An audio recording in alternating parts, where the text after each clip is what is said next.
Okay. It says we're live. I'm going to check. Yes, we go live a couple of minutes early so that I can make sure everything's working. And it never works exactly correctly.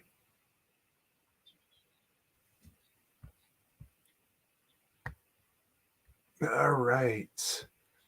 There we go. So far, so good. Cheese Bear, if you're still out there, I got your message. And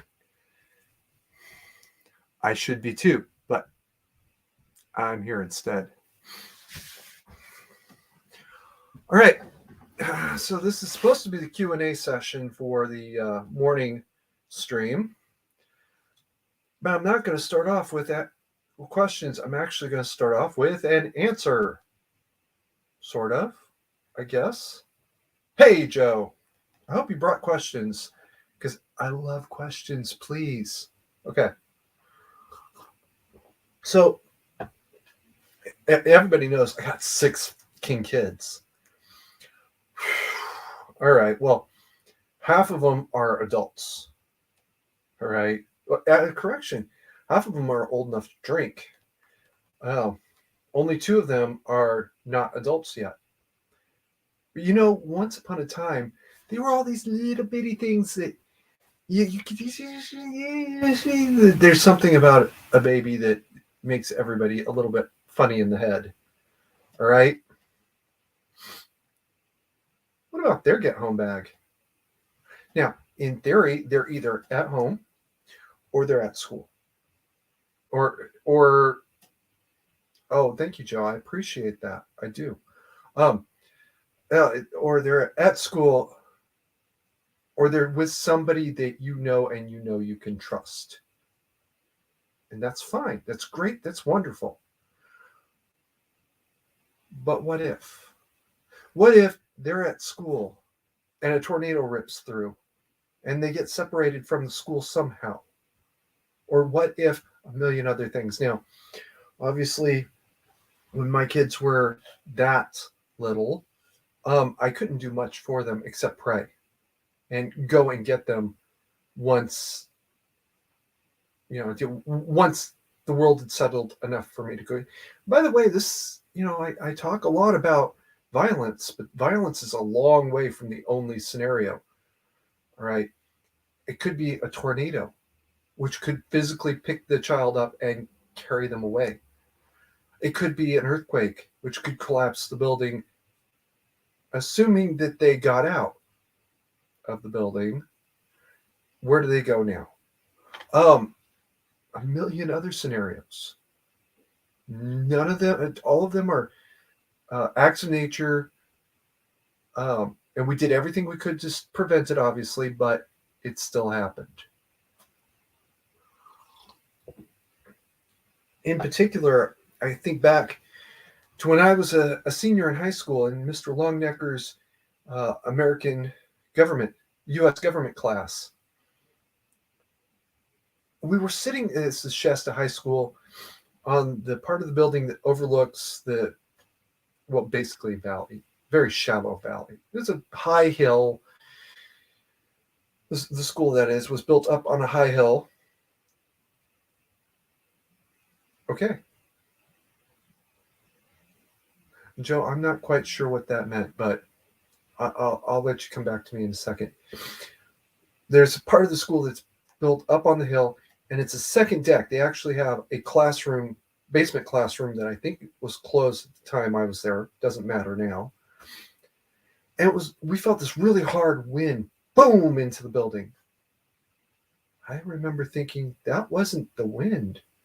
I looked around at all my classmates, and I could see I was not the only one that had that opinion. Sure as shit, there had been a 2.1, I think, or 2.2 earthquake. Okay, thank you. But joining the stream would have been more direct at the moment. But anyway, now, granted, there was no damage. There wasn't even any broken glass that I know of, but there could have been something much more serious. I also remember having this compulsion to watch the A's uh, uh, Giants at the World Series. I think it was Game 7. There's just this compulsion to watch it, even though I really didn't want to, because I'm bad luck for my teams. If I watch, they always lose. If I don't watch, sometimes they win. So why am I being drawn to watch this on this shitty, 4-inch portable TV? Why am I being drawn to that? What I didn't realize is very subconsciously I had felt the earthquake as well. I didn't care about the game. I cared about the news. And they were going to interrupt the game for this. And as I'm a 45-year-old versus 89, 13-year-old? Wow. Yeah, 13-year-old, maybe 12-year-old. I obviously I didn't consciously understand that. Now that I'm 45, okay, I consciously understand. I subconsciously felt the earthquake, or my body had felt something had been disturbed and understood that I needed to turn on the TV and get the news. Maybe I didn't subconsciously feel it as an earthquake, but I had subconsciously felt I felt something. My subconscious harped on it. I turned on the TV to get that news. And that's actually legitimately the way it was. All right. So now put your 12-year-old in a classroom. What are they going to do in the event they have to get home in an emergency? Well, if it's a school, probably the best thing to do is just stay right where you are. But if it's anywhere else, what do? Papa Kerry, I talked to him earlier today, and he asked me about this very thing. Yeah. Did you do the kids' bags? Oh, the kids' bags. Damn it. All right.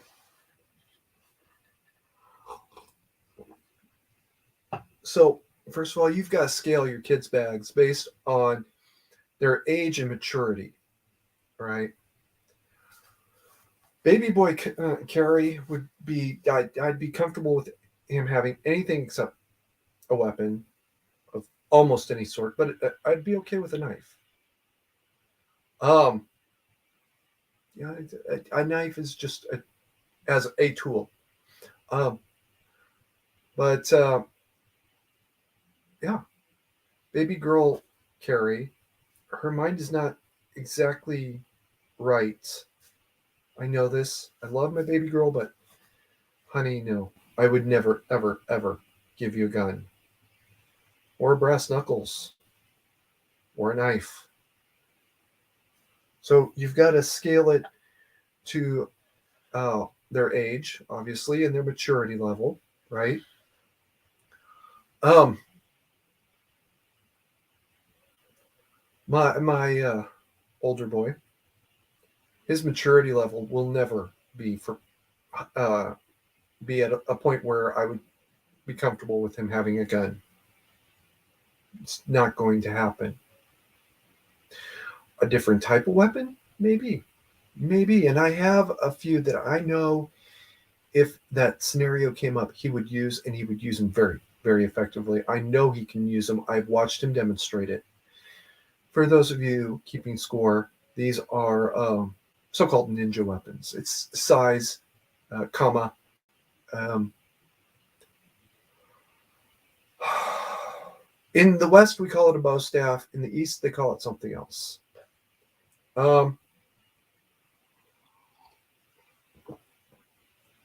Okay. Uh, from the chat, my nephew shot his first gun at 6. He has guns and bows.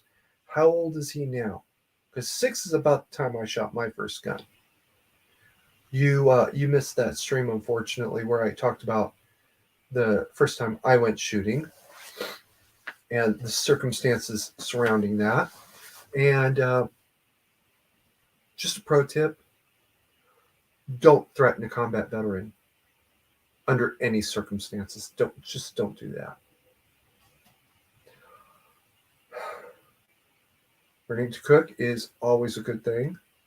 And at eight, I would not have trusted me with a gun at 8 years old. Also, I'm not your family. To put it bluntly, I have to let you do your family without my perhaps well-intentioned but not always good advice. So there it is. Where was I? Oh, your kids' get home bag should follow your own get home bag up to the level of maturity that they're at. But it should also have one thing that your get home bag should never need: a list of authorized houses to drop your kids off or for your kids to go to. All right. Me growing up, when I was in primary school, which for us was first through fourth, it was right down the street, right? There's like one place between there and here that I maybe could go at, oh, two, that I could maybe go and get some degree of shelter and safety and water and food and all that. And essentially speaking, it would actually be easier for me to just stay at school. Elementary school, that's fifth through eighth for me.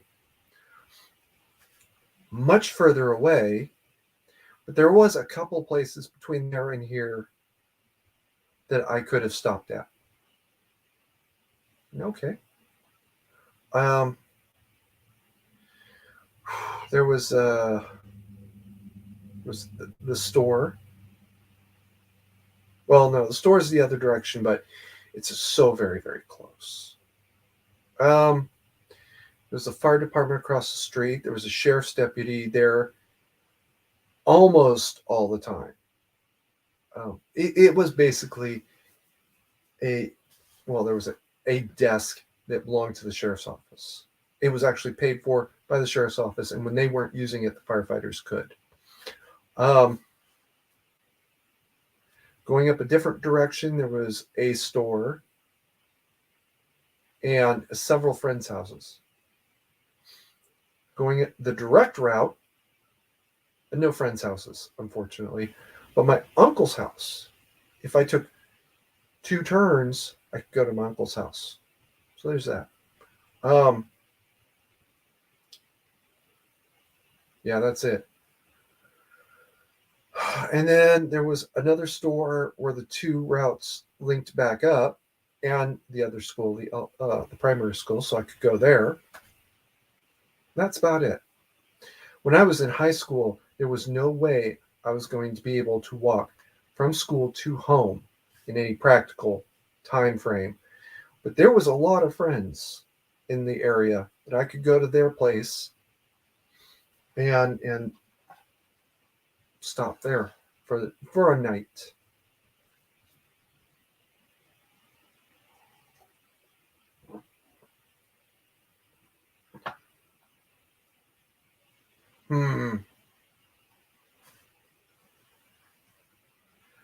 Okay.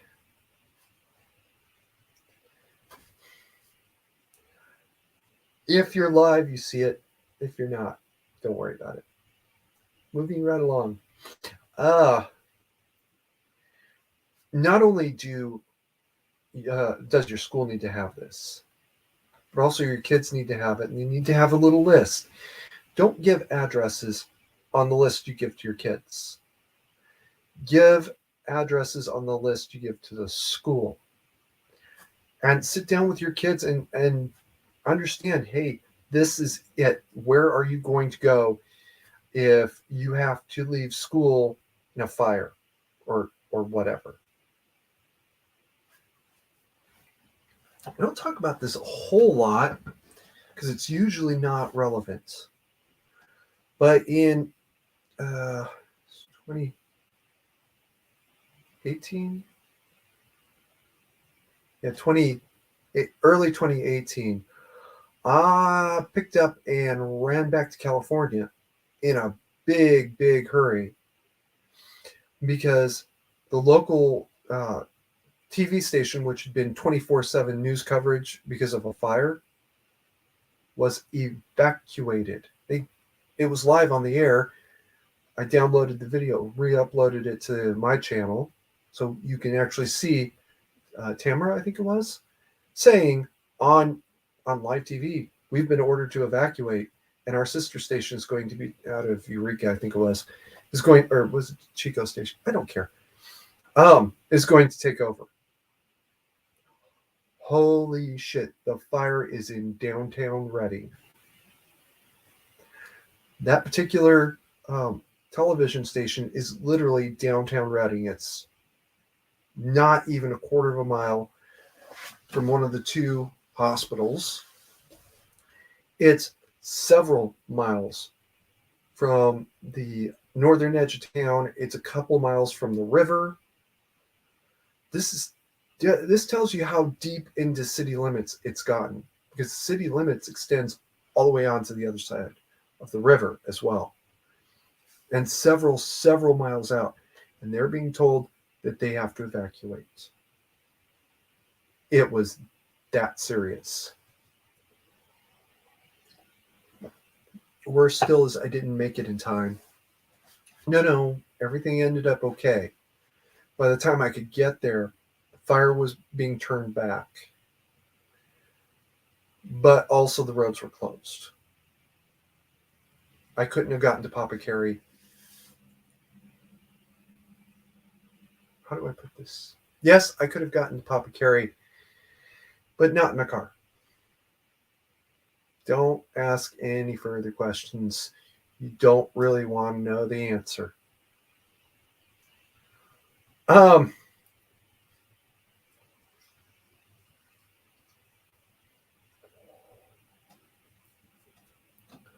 Right.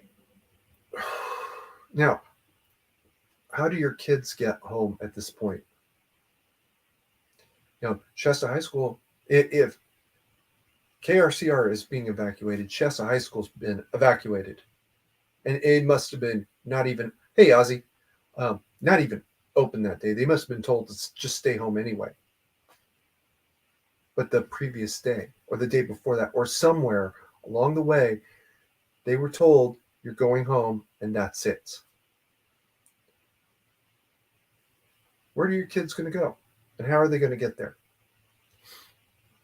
Obviously, you have to put this contingency plan together for yourself. I can't even try to give you anything other than a few basic pointers. And a few basic pointers, fortunately, also means I have to tell you to do things that legally you can't do. All right. My everyday, every minute, every day carry is my multi-tool. Hey, guess what? Your kids can't carry a multi-tool to school because those almost always have a knife. Can't take knives to school. Did I say I agree with this rule? No. Is it the rule? Yes. Excuse me. I'll come back to that.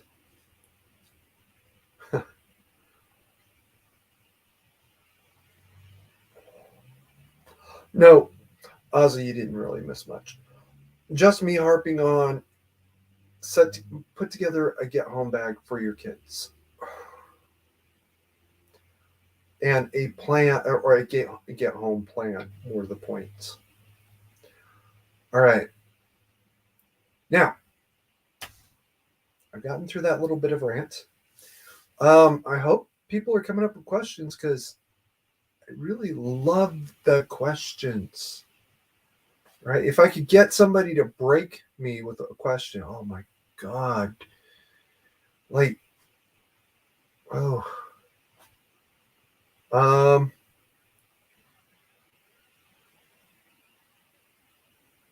oh, okay. The question is, have I ever seen Armed Fisherman's Channel? I've never even heard of. Been thrown in police vehicles for not IDing. Oh well, okay.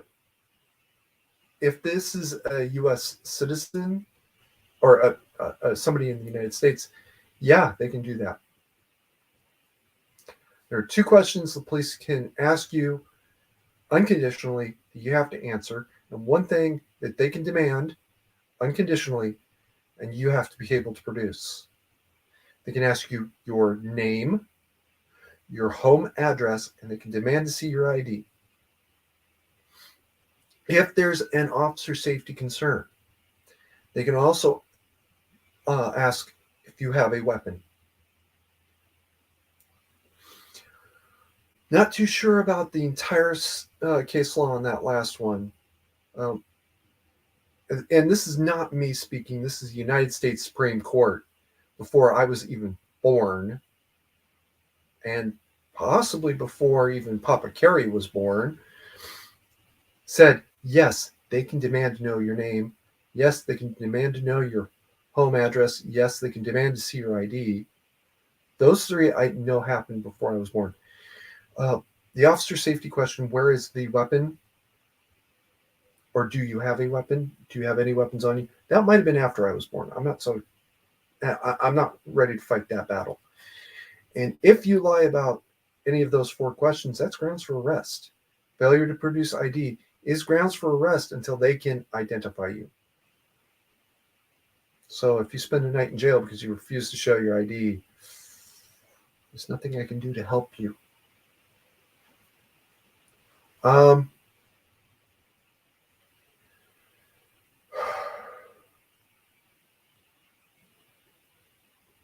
Okay. All right, the comment has come up. Florida is not a stop and ID state. This may be true. There may not be a state law on that. There is Supreme Court decision on that that overrides the state. They can still do it. Yes, these really are equestrian riding boots, specifically equestrian, so they're impossible to walk around in. And the guy from Kaboots.com, by the way, fuck you, I can do that. Even offered to put low heels on it so I could walk around. I said, no. Let's do it right.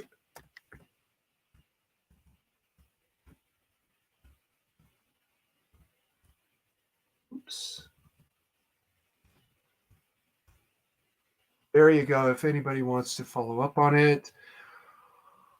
I'm going to skip your next two questions for the moment, Joe. Terry versus Ohio. Unless you are suspected of committing crime, having committed a crime, or about to commit a crime, no, they can't demand ID in a non-stop and ID state. Okay, he might be right about that. I can look everybody in the eye and say, I don't quite remember, but I believe it is not Terry versus Ohio. Terry v. Ohio was about Mr. Terry being stopped and searched for a weapon and the circumstances under which he was searched.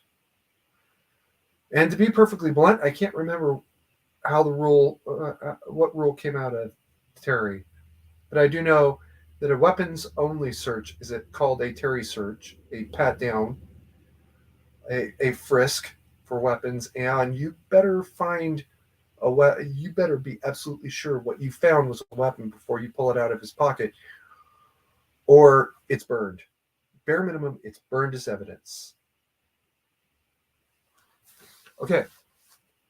What is the flag behind you? This one is a Christian, generic Christian flag. And this one is a U.S. Coast Guard battle ensign. And don't ask how I got that. And what in the living mini hell are you sitting on? Believe it or not, this is my rack. This is where I sleep at night. This is actually this is the under mattress. This is the main mattress. I roll it up for the streams.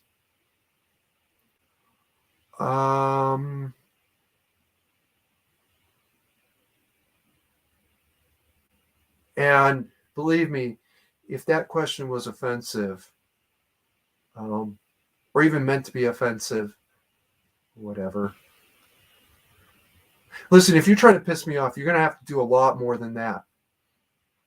All right. When you get called a faggot 3 times on Twitter and they refuse to do anything about it, you get over it.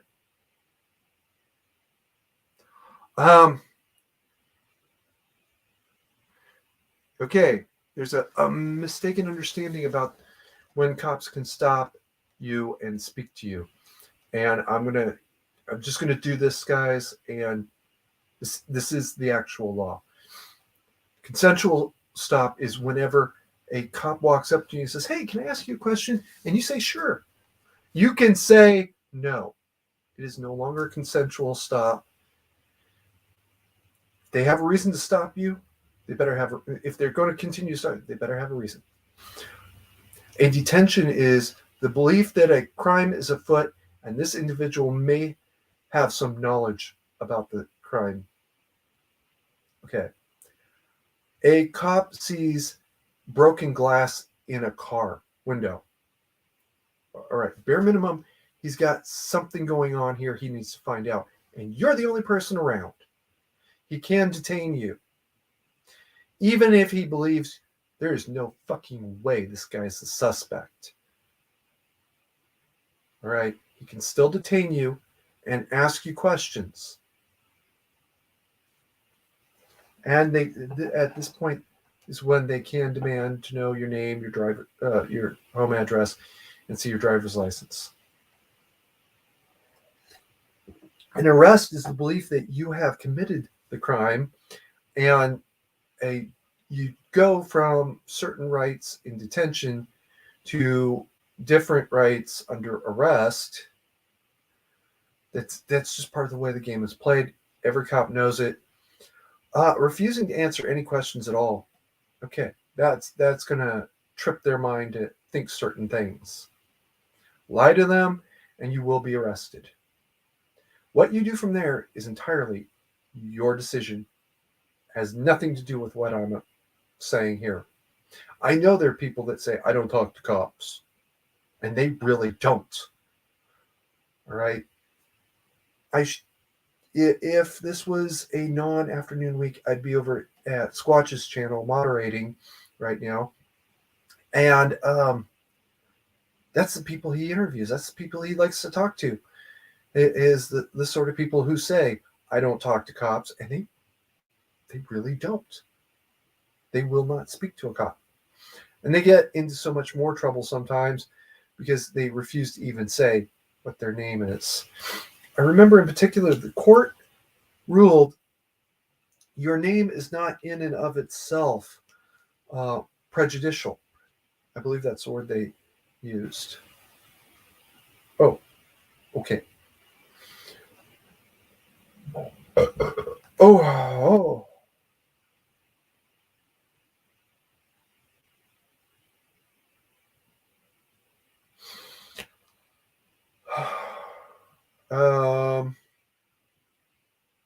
So they don't have to have positive proof of a crime. They don't have to have positive proof of anything just to ask you what the weather is. Right? They don't necessarily have to have positive proof of a crime to ask you your name. They do have to have some sort of reason to be speaking to you to ask you any of these questions. That's a little bit different. Even illegal arrest. Okay. Even illegal arrest, if resisted physically, can lead to charges, even if original charges thrown out by court. That is mostly true.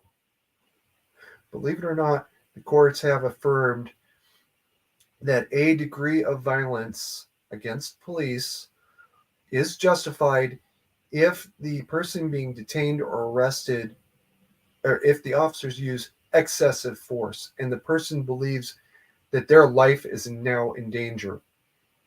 I've seen the dash cam footage or the reenactment, one or the other. If I was in that guy's position, I might think that these guys were going to beat me to death too. Did he have to kill the two cops? No. He really didn't have to kill them. Did he have to kill the civilian right along? No, he did not have to kill her. But he was cleared of his murder charges because he reasonably believed his life was in danger. And no, I don't actually fit on this rack, but it's the only place that fit.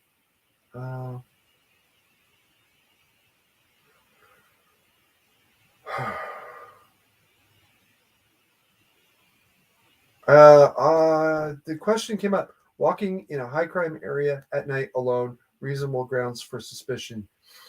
Not in and of itself. It might be. It really depends on the circumstances. And that cop's got to go in front of a judge and say, I detained this individual because he was walking alone in a high crime area. Yeah, okay, so what? He lives in the area. He's going to the liquor store to get a 6-pack of beer and some cookies. What about it? And he was looking in windows.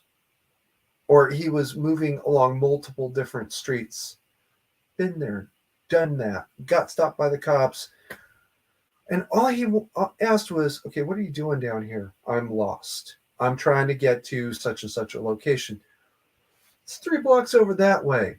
Go up to the next light, turn left, go up 3 blocks, turn left again. Oh, thanks. Sure enough, that's where I was actually going. A lie is not an intrinsically criminal act.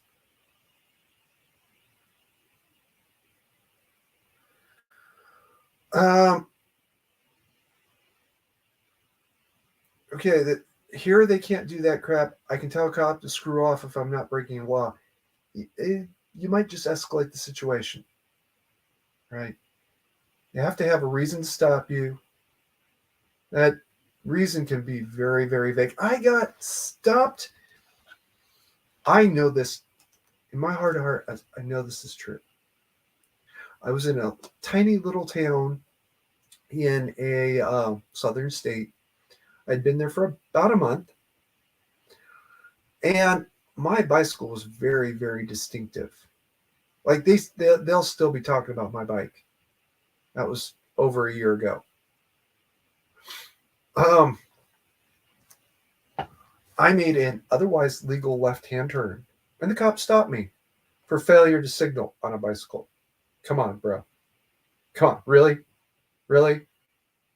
But anyway, and it's a pretext stop. He just wanted to stop me and see who I was. And I think what he really wanted was to check out my bike up close, and he finally had kind of an excuse to do it with. And yeah, you're right. It has an electric motor in the front wheel. What about it?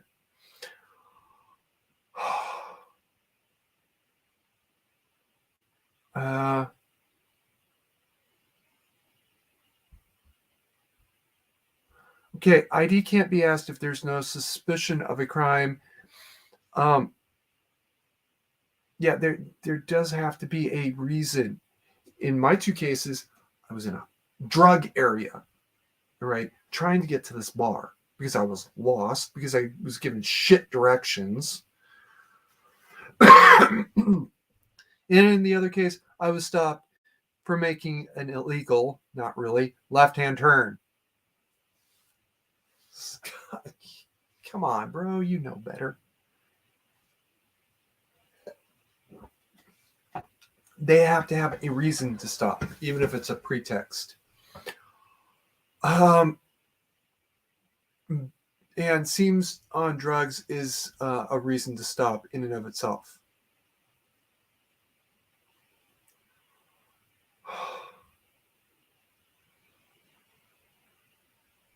No, I'm not Senior Carrie. I'm Junior Carrie. Hi, Bernie.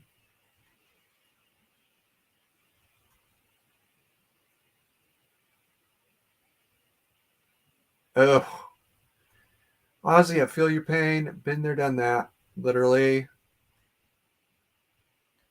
Uh, there is, under the Supreme Court ruling, there is no legal difference between asked and demanded for ID. It also leads into a related issue. If you believe you are under arrest, you are under arrest. That's why um, uh, sovereign citizens and cop watchers and some others will always ask, "Am I under arrest?" No. Well, then goodbye. Close the door. Uh,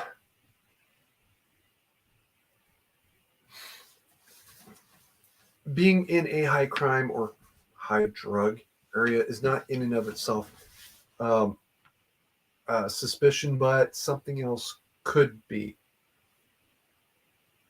That plus something else could be. Remember, that cop's got to drag you in front of a judge and explain why you've been sitting in county jail for 3 days.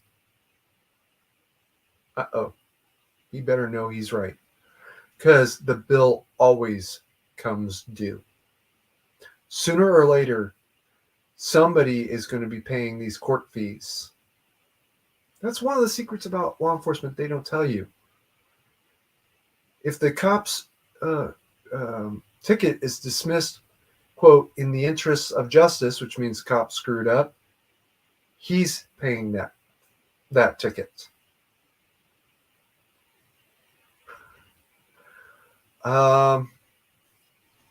However, going into a onto private property, they can demand your ID. Yeah, bars.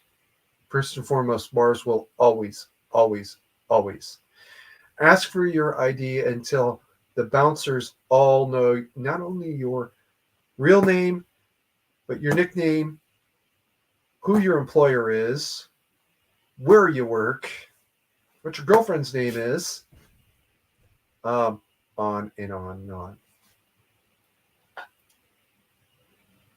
on. Detention. You do not have a right to leave. The officer is holding you for a reason. You may not be the suspect. They are holding on to you for a reason.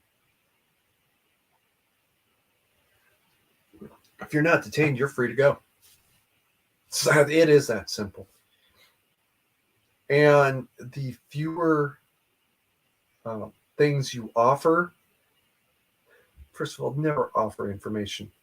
Right? I'm just going to say it that simply. And I'm not saying this is a cop hater, because I'm really really not. You want a cop hater?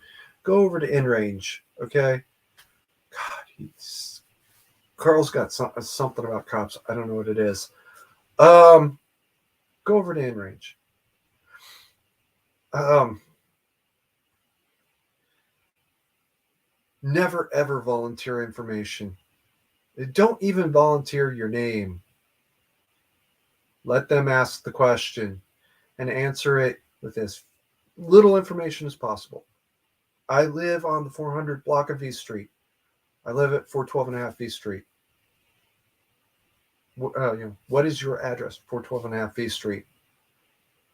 Okay, that's it. You covered it. Um,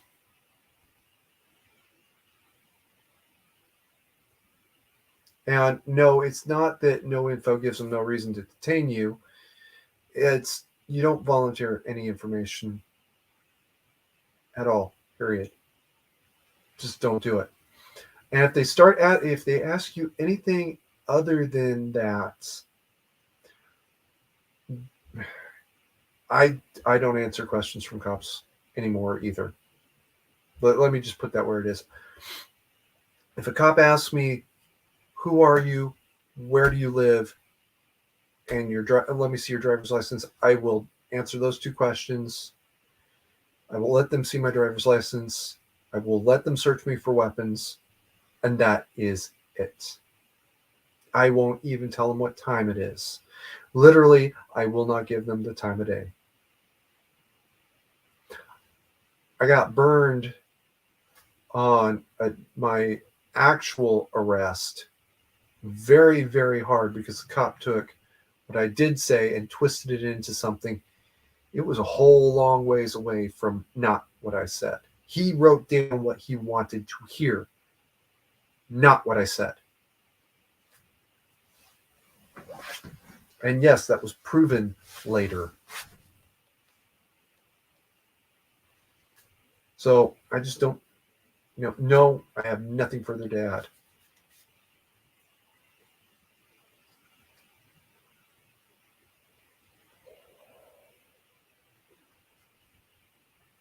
Worse still is I didn't know what he had written until almost a year after I pled guilty to the misdemeanor that I should never have been charged with as a plea bargain against this ridiculous felony that I should never.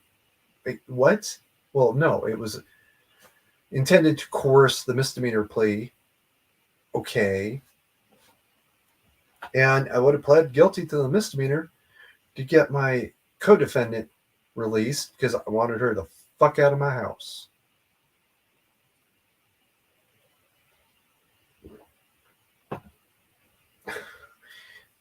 This was a ugly breakup, and that's the truth.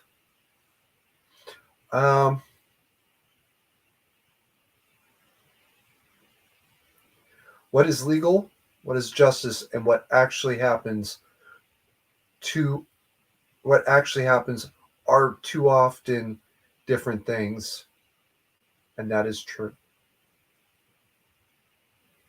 And that's why I don't trust yourself to some 2-bit country lawyer because he's working for the DA. Especially when it comes out that the DA is his son-in-law.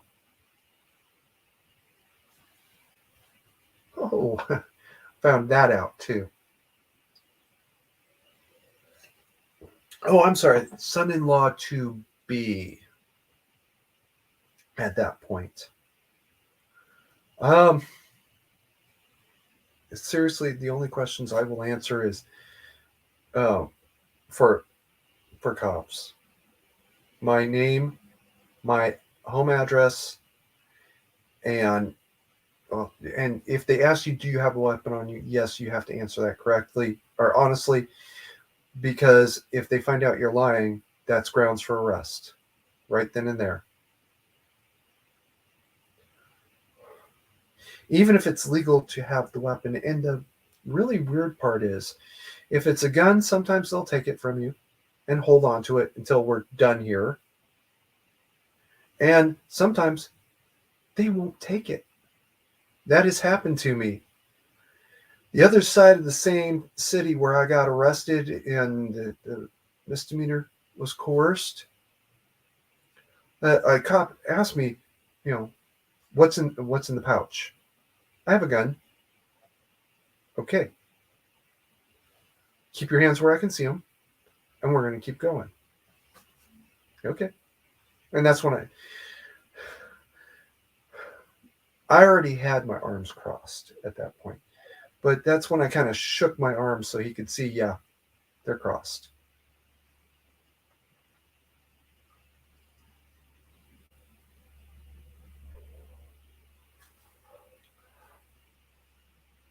I just remembered Dallas, Oregon. I got pulled over for something. The bullshit. He says I didn't stop for the sign. Bullshit. I stopped for the sign. I told him I'm looking out the front window. I got my hands up on the wheel because I have pepper spray right next to me. He said, okay, no problem. Let's keep going. Okay. So what's on your mind? You blew the stop sign. Really? You saw me through the restaurant blow the stop sign. Okay.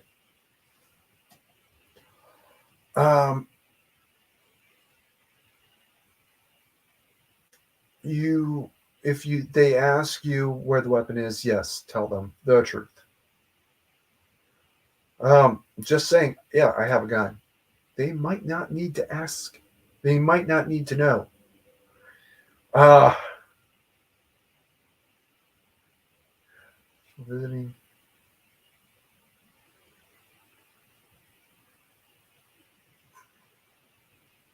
Ozzy, email me that story.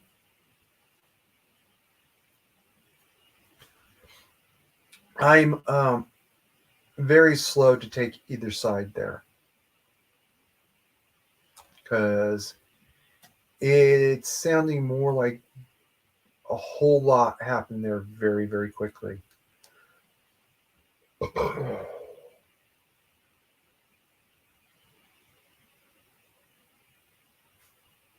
I want to hear the whole story.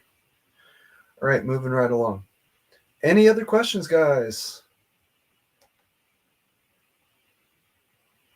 Oh, Joe, yeah, I got a little bit more than 4 years. Um, my neck, although my left side has started going numb in the last couple of years. Um,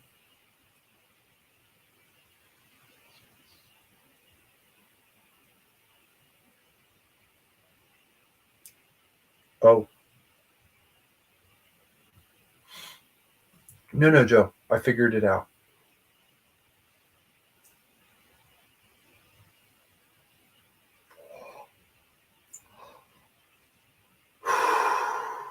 Love you, Susan.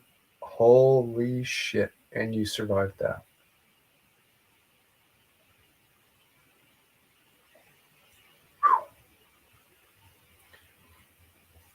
Especially, well, I guess it does partially depend on where is a clock position. Um, this is not a pity party, all right? And I don't want to hear it. But I did compress the disc on my uh, C2 and 3 vertebra right at the 4 o'clock position, 4:30 position, which is known as the hangman spot. It's where hangman, if he's competent, will put the knot just before he drops you because it's a quick, clean, instant death.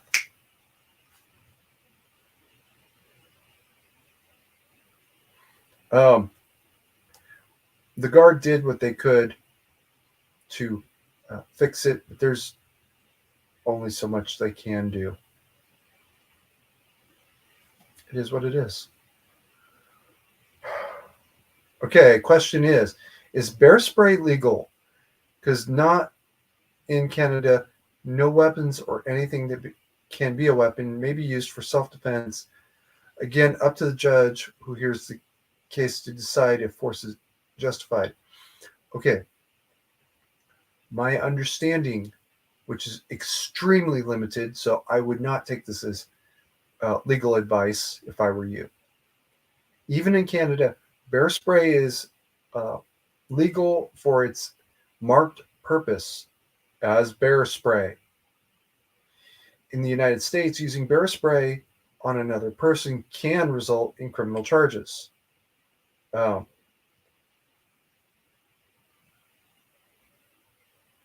and if you happen to be walking around with bear spray on you, and it's not old and dusty and dirty and been sitting in the bottom of your purse or your pocket, or you actually do live in an area where bears are a daily thing, you will probably be okay. If you happen to have it and used it as a weapon of opportunity in the middle of a violent attack, but you better, that's one of those times when you better understand that you're going to be judged by 12 or carried by 6.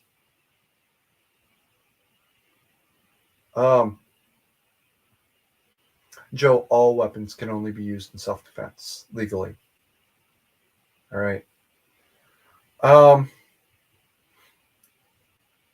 yeah, bear spray is one of those ones where if you're going to carry it as a self-defense option, please understand you're going to be judged by 12, period.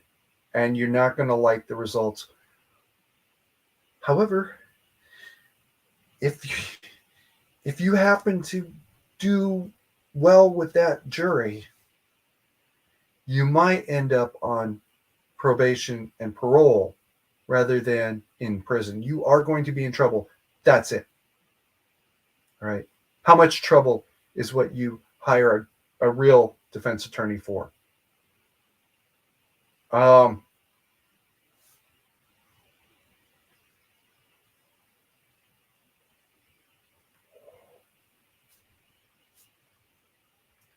okay, the question. Not sure when jury trial can be denied. Um, for the record, the individual asking is a Canadian. I'm not a Canadian attorney. I don't even play one on TV. I do, however, happen to be on better than no terms, I guess I should say, with a Canadian attorney. So if you want to hire Viva Free for his legal advice, be my guest and tell me how much it costs you. I want to underwrite that. Um, okay, Joe, hold on to that thought. Um, I'm sorry, my knowledge of Canadian law is extremely limited. However, I know what Canadian uh, out of country taxes look like. Ask me how I know. Um, okay, a jury trial can only be denied in certain types of offenses. Felonies, they can never be denied, and just being guilty is not grounds for denial of a jury trial. Uh, Viva is, in fact, an attorney. Um, and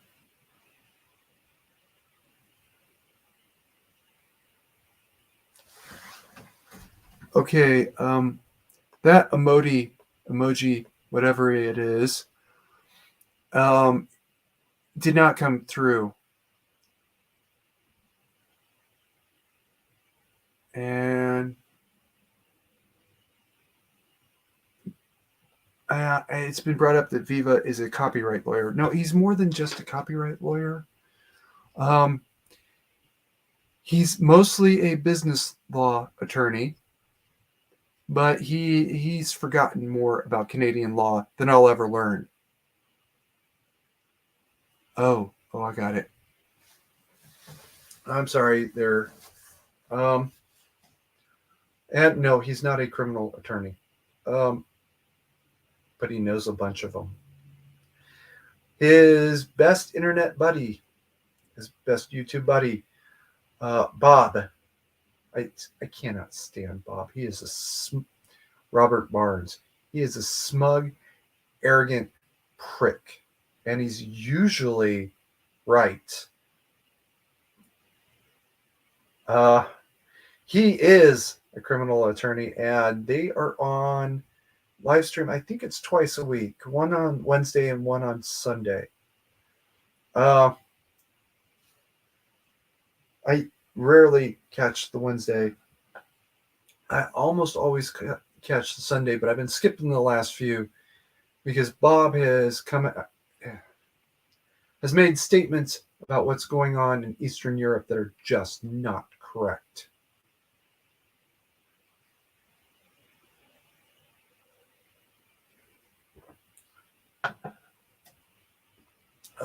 And he is also a civil rights attorney. Viva has also covered criminal law matters. As a matter of fact, I think he came to my attention because of one car, two DUI. Two people in the same vehicle were both arrested for DUI, but there's only one steering wheel. How did that happen? Viva broke it down and explained that, yeah, they're both guilty of DUI, or at least they were.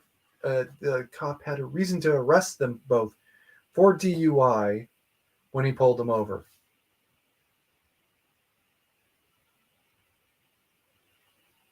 Um.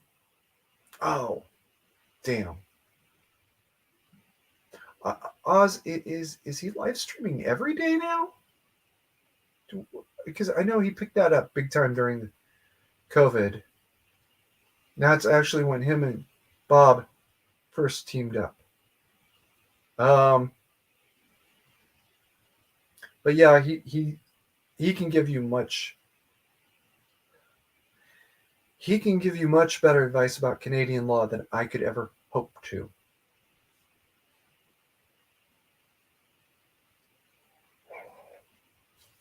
Generally speaking, pepper spray is not legal in Canada. Bear spray is. If you use it on a human, please understand, even in the United States, please understand, you are in trouble, right? The question now becomes, how much trouble? That's the part you want to control. Um, and you better be in a situation where, like I said, you're going to be judged by 12 or carried by 6. And yeah, using pepper spray on a human being, guaranteed you're going to be uh, charged with a felony. What you actually walk out of the courtroom with is another matter entirely.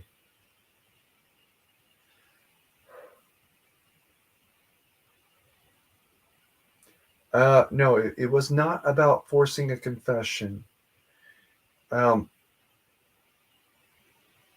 and I do seem to recall something about the two DUIs case being it couldn't be made clear who was actually behind the wheel or when. And the way Viva presented it, yeah, they were actually both guilty of DUI. Two drivers, one car, two DUIs. Yeah, I remember trying to understand. Was she sitting in his lap while they were driving? What the hell happened there? Uh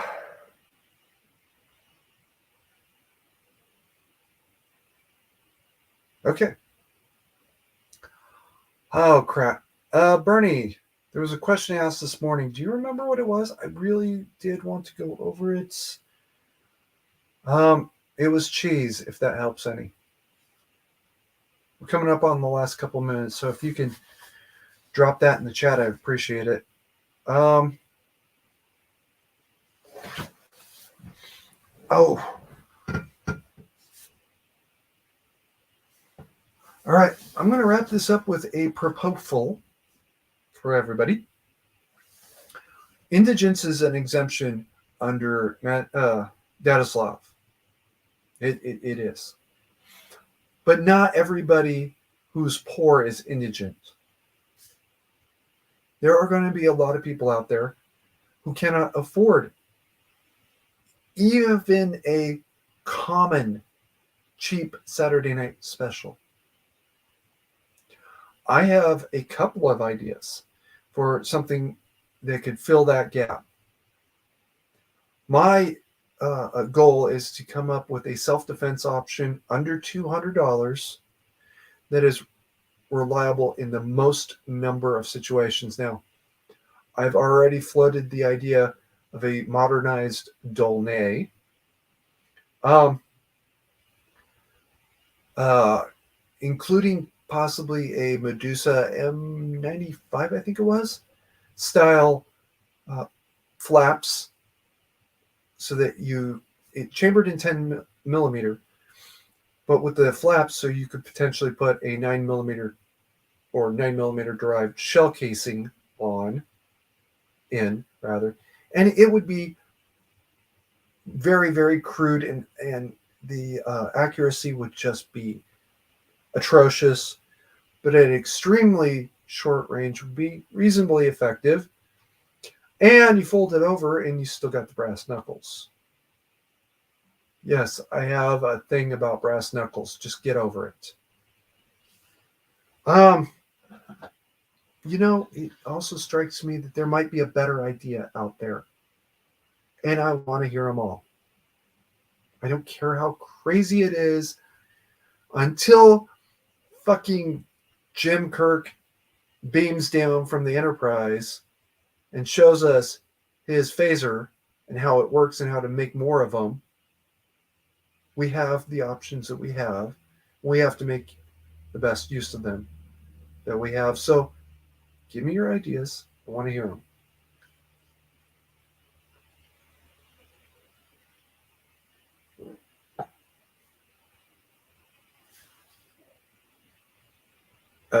Well, I'm kind of expecting a visit from the RCMP anyway, even though I live in Nevada.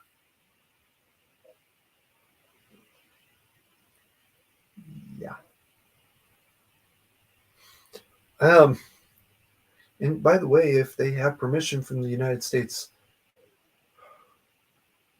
State Department, RCMP can cross the border for the completion of their duties. They could also reach out to the FBI or local law enforcement and say, "Hey, there's this guy and he lives in your neighborhood, or he's in the United States.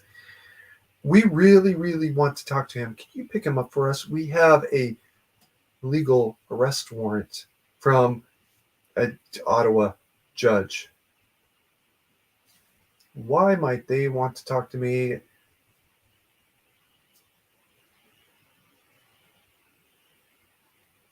No, I did not, Bernie. Um, I don't much like Brandon. There it is. I respect him. He's obviously passionate and knowledgeable about what he does, but I just don't like him. Uh I was not aware of that, Ozzy. Thank you. Um so yeah, I would not go looking for Brandon's stuff, even though I have actually went looking for black powder reloading. Uh, there is a video out there reloading AR-15 with black powder by Deuces and Guns, and he did everything on the absolute cheap. That's the way he described it. The cheapest black powder, the cheapest uh, um, bullets, the cheapest everything he could do to see if you could reload an AR-15 with black powder. And by God damn, it worked. It didn't work nearly as well as it could have. There's at least three things I could think of, and I'm sure he thought of it as he's sitting there at that bench doing the thing, doing the reloading, that could have made it work a whole lot better, more reliably, maybe even cycle properly. Um, but it went bang, and it went bang effectively.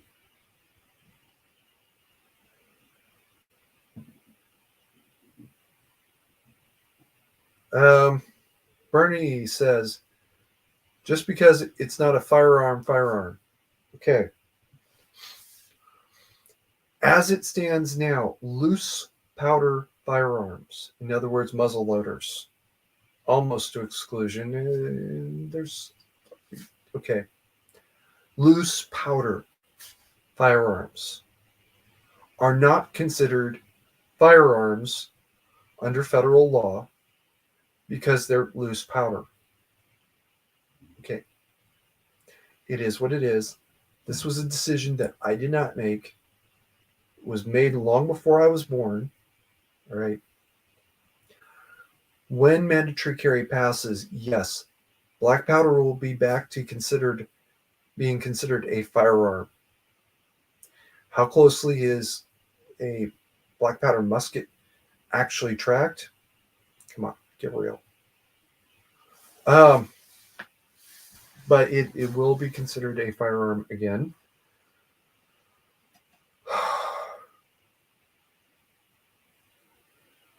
And state laws vary. And I happen to know Georgia is one of the ones that says no. But under federal law, a convicted felon may possess a loose powder muzzleloader firearm. There's somebody out there, I forgot who it was. He is a convicted felon. He does live in Georgia.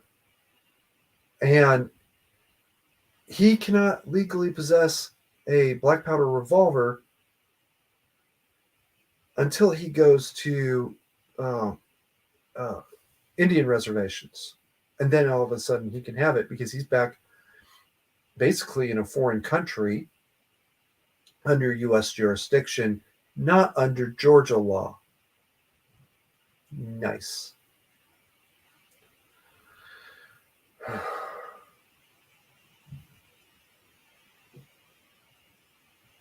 Hey, Trapper. Actually, we're getting ready to carry up. To wrap it up right about now.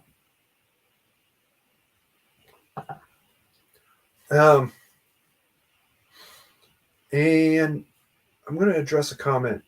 You would think not be infringed was beyond misunderstanding or, infringement. Okay.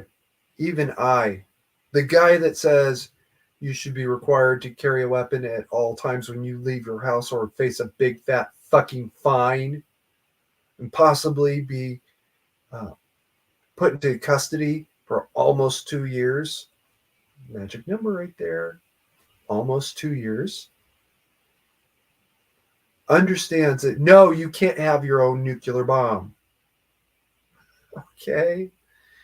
You cannot have a weapon that is indiscriminate.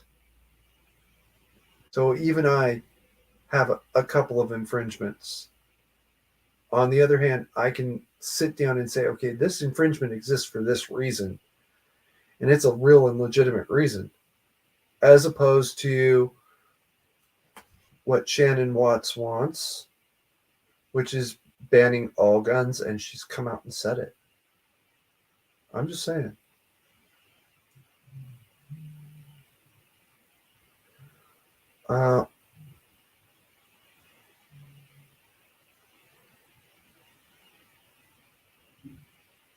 Okay, I'm going to throw Ozzy under a bus here a little bit. Don't know if it happens in USA, did in Alberta. After forced fire evacuation, RCMP went house to house seizing weapons. First of all, I remember something about that. Second of all, yes, it has happened in the United States. Bare minimum, I can point to New Orleans during Katrina when the cops went door to door taking weapons, and if nobody was home, they took the weapons anyways. And most of them have never come back. Hi, Cheese. Oh, tell Squatch that I'm going to try to make it. Yeah, actually.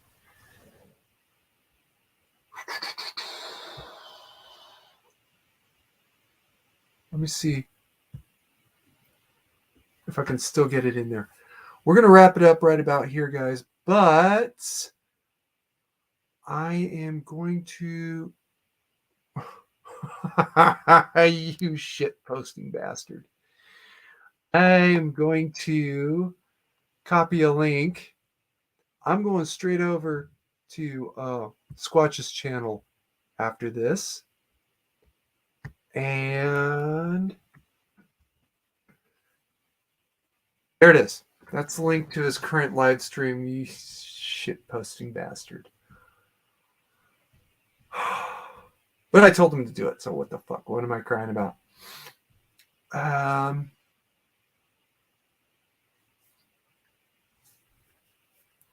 Okay, I can almost guarantee I know who said that by the spelling.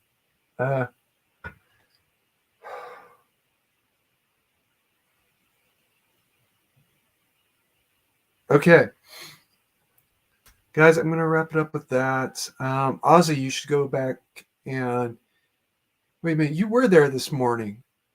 You saw the mandatory exemptions. If you haven't already, go check out the morning stream because today I covered mandatory exemptions, which includes uh, convicted felons. And if you commit a felony, you may not like that one at all. All right, guys. That's going to be it for today. Remember, get your get home bag ready because Niner 17, like it or not, is still coming. And keep calm and mandatory carry on.